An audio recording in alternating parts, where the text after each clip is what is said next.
Most people think that in order to play piano beautifully, you have to play pretty chords and play softly. But it turns out the most emotional music actually needs to sound wrong. Let me show you with an experiment. Listen to this.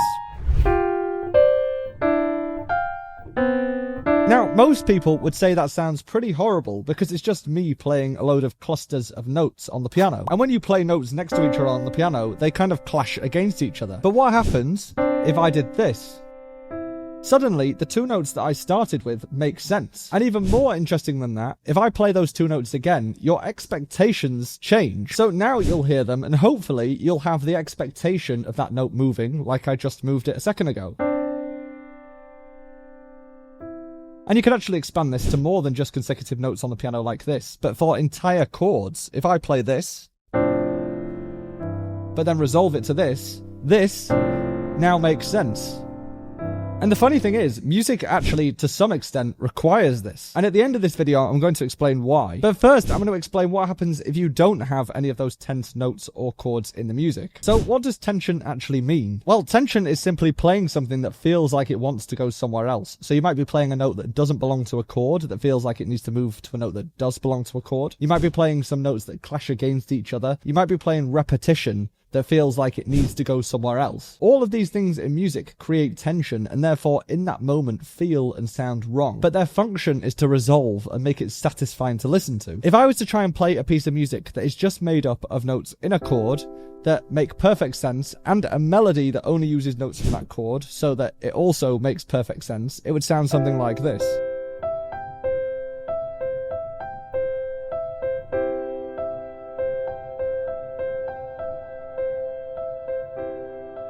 Which is incredibly boring. And actually it doesn't carry a lot of emotion in what I just played at all. I would say it's a little bit like chewing on cardboard, but even cardboard has a taste to it and you probably don't like chewing on cardboard. Or at least I don't, most of the time at least. Or if I was to try and give you another analogy, it's a little bit like trying to tell a story without any conflict in that story. So it's something like, once upon a time, Little Red Riding Hood was fine.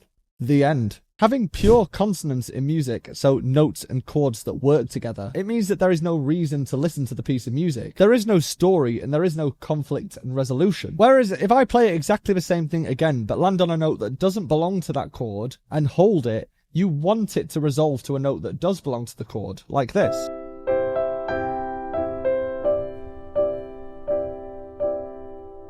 Now, hopefully, you can already feel that when I played that note, you wanted it to move somewhere. If I just left it there and finished the piece of music like that, it would feel like something's missing, like you need it to finish in a different way. And that creates our conflict and our resolution by just resolving the note. It needs to move somewhere that works with the chord that we're playing. And there is another really clear example of this. If I just play a normal C major scale on the piano, but I finish on B rather than C, that's going to feel really strange because you feel like you want it to resolve to C. If I finished there, for most people, that would be really irritating because you want it to go back to C. And it is this fundamental tension and release that creates emotion in music, so it's very difficult to play anything in music that has any substance and emotion without it. So that is what happens if there is no tension in a piece of music, and also what tension actually is and what it can look like. But how does it actually create emotion in music, and how does it make it sound more beautiful and tell a more interesting story? Well, a great example of this is the piece Adagio for Strings by Samuel Barber, and that sounds something like this.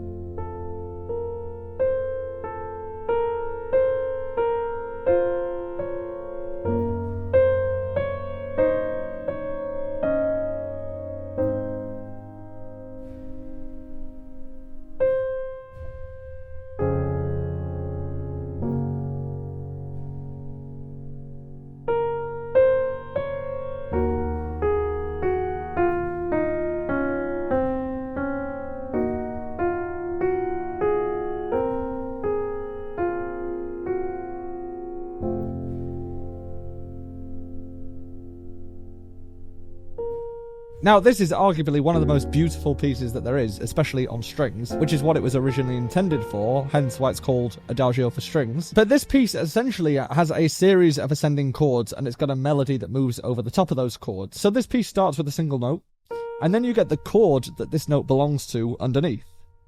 So far so good. But then the chord moves, but the melody note does not move.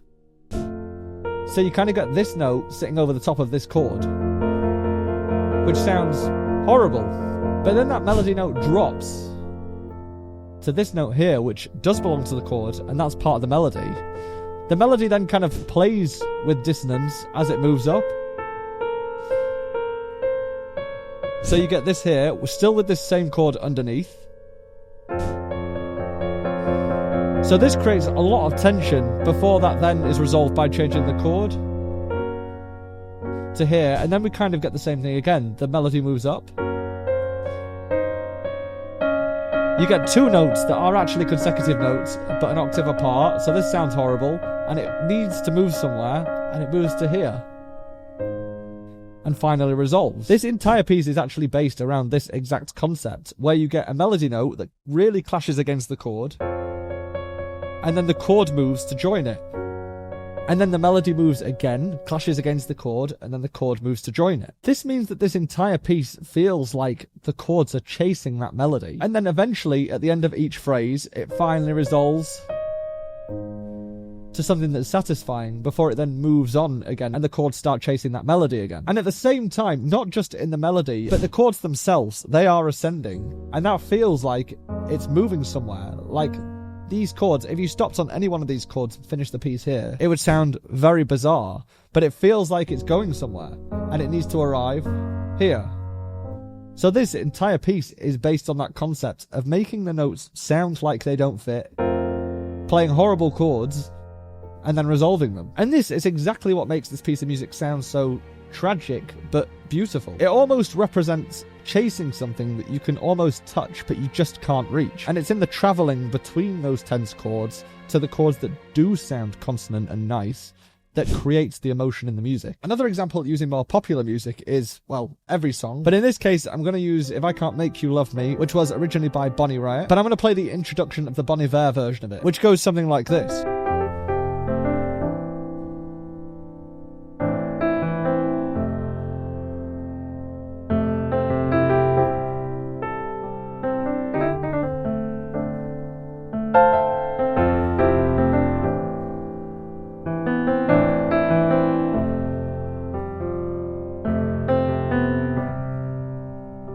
Now, this is absolutely littered with this idea, but just to give you an idea, the first chord in this song is an F chord. And the very opening kind of melodic idea, you have this C, E, and G. Now, the G does not belong to this chord. It actually clashes, it's a consecutive note to F, so it really does clash. But it immediately goes to the A, which gives you that tension and release immediately. Then the next chord after that is this chord here, and this is an A minor chord, but you've got a C and a D next to each other, and the D does not belong to an A minor chord, so that's really creating tension. And that is actually the two consecutive notes that I played at the very beginning of this video. But then you get where the tension is released, that D goes to the E, and E is part of this chord. So you get this, where you get tension released, and then you get this, and that tension is also released. And you finally get a chord that sounds very consonant here, which sounds super satisfying because it's the first chord that is really solidly consonant.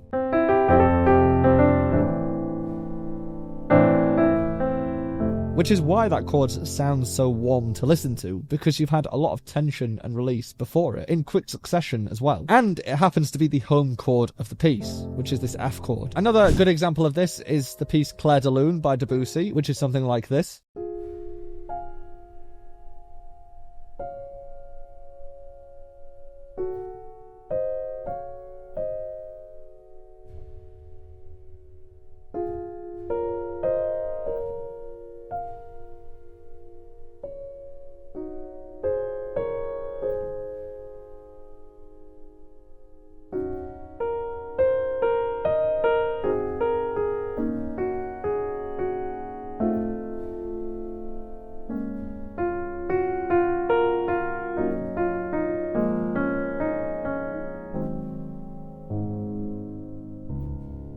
Now, at the very start of this, you get these two chords, which are kind of ambiguous as to what they are, and in itself creates tension, until you get this here, which kind of confirms that it's a D-flat major chord. But then immediately afterwards, you get these two notes being held, while we get these two notes in the left hand. And this, together, sounds terrible, until you get the right hand resolving.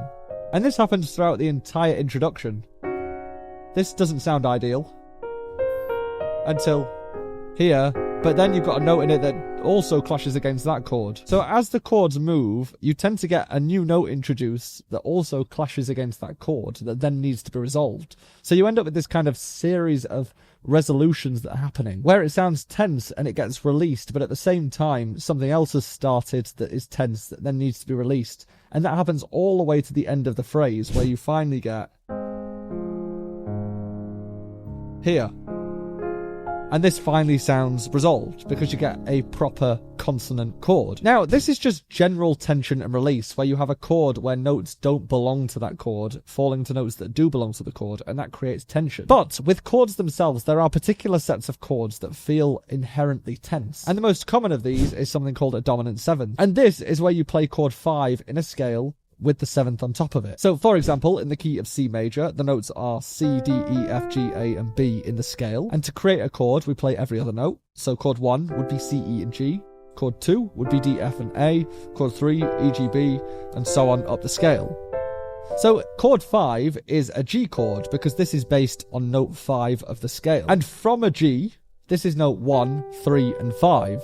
If we also add the 7th to that, we add an F on top.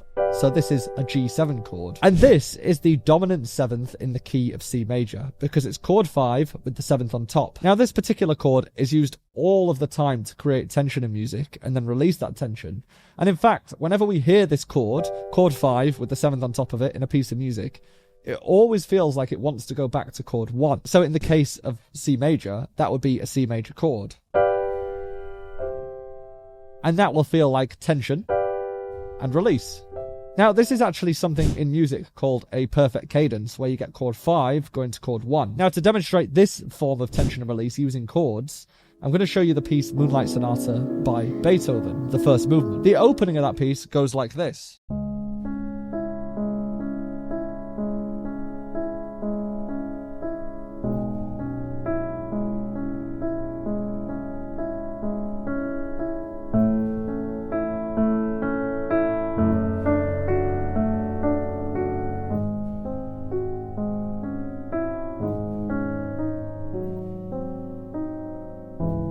Now, this piece is in the key of C sharp minor, so chord 1 is C sharp minor, and chord 5 is a G sharp chord. So if I play G sharp 7, this is chord 5 with the 7th on it. So this is the dominant 7th in the key of C sharp. It's actually the dominant 7th in the key of both C sharp major and C sharp minor. So the fact that this is in C sharp minor doesn't really matter. But in the 4th bar of this piece, this is the chord that we get. We get a dominant 7th. It's the notes G sharp, B sharp, D sharp, and F sharp. So this is the dominant 7th. It's a G sharp 7 chord. And this feels like it wants to return back to C sharp minor. And what Beethoven does in this particular bar, he plays the chord, and then he kind of lets the notes climb down to a different form of the same chord here, so that we finally can release that tension that's been built with that chord back to chord 1.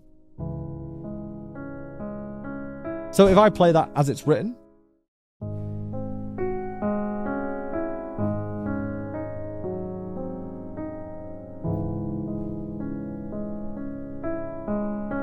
dissonance and ugly, wrong-sounding chords aren't just something that creates tension in a piece of music, but it's what provides the emotion. And it's the same in any movie, in any book, in any play, and in any music. You need the tension in order to create the beauty in the piece of music. And that is because any piece of art is trying to replicate what happens in life. Without struggle, resolution doesn't mean anything. And therefore, beauty in music is only beautiful because it's come through something uncomfortable. Without dissonance, music wouldn't move us, it would just exist. A bit like Little Red Riding Hood, who is still doing fine, by the way. So here is a piece of music that I'm going to make up, and I want you to see if you can hear the conflict and the resolution, where the dissonance makes the chords afterwards sound beautiful.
So that's what's happening. Dissonance creates expectation, and the resolution of expectation creates beauty. If you enjoyed this video and want to see what happens if you try and play sad songs in a major key, then head on through and I will see you there.